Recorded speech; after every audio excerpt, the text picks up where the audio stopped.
He's John McCain, and he approved this massage. It's turned now to MSNBC's own Rachel Maddow, also a host on Air America Radio. Rachel, I'm sorry.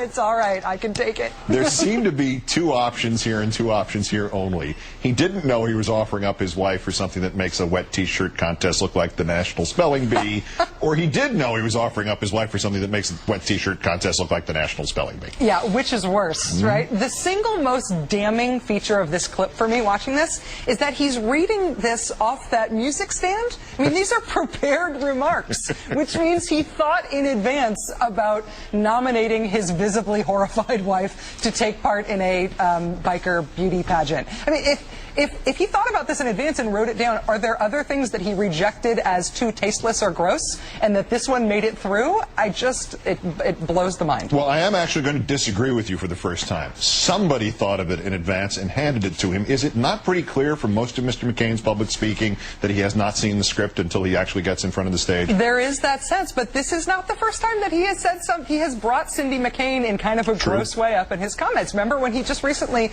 brought up, how recently he had stopped beating her. And obviously he meant that as a reference to a great classical political line, but he brought it up apropos of nothing, and everybody thought, whoa, you just talked about beating your wife. He brings her up. The bigger picture, when did the Sturgis biker rally of Sturgis, South Dakota become a public policy debate venue? I mean, does this visit by Senator McCain qualify as, dare I use this word, a celebrity guest appearance? Well, he did open up for Kid Rock.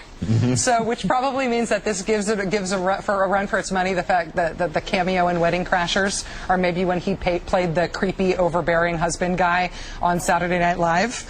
I mean, consider the other major stop though on this political campaign. Other than these pictures are very distracting.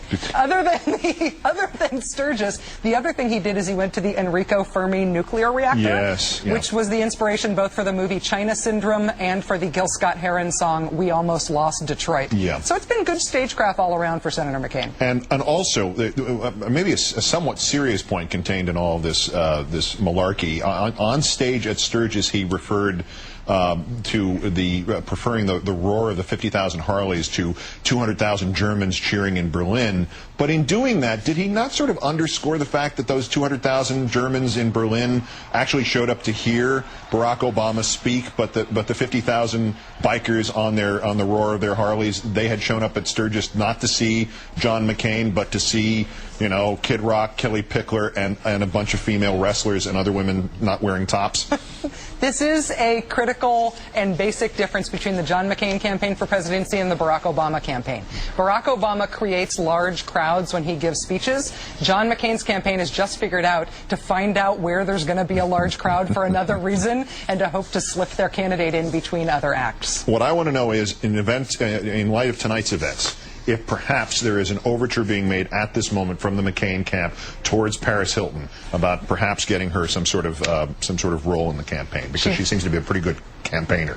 I would guess she'd say no at this point. Well, she has a more comprehensive energy program right now than McCain does. Rachel Maddow of Air America and MSNBC. Great thanks as always, Rach. Thank you, Keith. That's Countdown.